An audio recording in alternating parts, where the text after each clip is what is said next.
let's talk pickles. Refrigerator pickles is this recipe here. This is my first jar of many to come from cucumbers from my garden. Now, if you don't have a pressure cooker, you can still make pickles. If you're too scared, I mean, you can stuff without a pressure cooker, but yeah, I'm always kind of skittish about it. But what you're going to need is you slice your pickles. You need some dill from your garden and some peppercorns, mustard seed, garlic, honey, and vinegar, cider vinegar, and water. It's real easy. You put, this is just for a recipe for just basically, it's enough to fill one jar.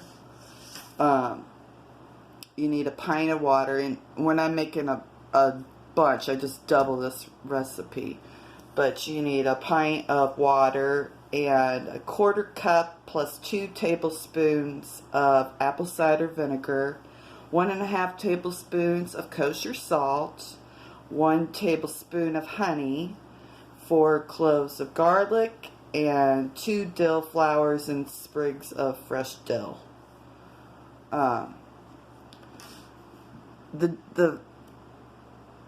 The flowers make it look pretty, but my dill just hasn't had time to do a whole lot of flowering yet.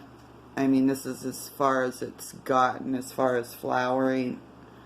But it's gonna work even if you don't have the flowers in there. And you put your water and your honey and your apple cider and salt in a pan, and you bring it to a boil.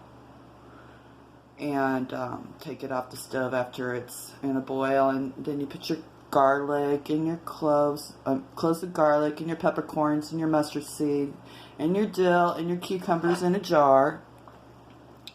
And after it's cooled just slightly, you still want it hot when you pour it on. Then you just pour it clear to the top so that it's filling all of your cucumbers. And then you just put it on your bottom shelf of your refrigerator, and I could fit a ton of these jars in the bottom of my refrigerator. They go pretty fast here, though. They sure do. So if you don't have... Gosh, I wish that would stop being blurry. You silly old thing. You silly old thing. Anyway... If you're not into the pressure cooker, you can still make pickles from your garden with your cucumbers. And actually, you can do all kinds of things with this recipe, with peppers and whatever.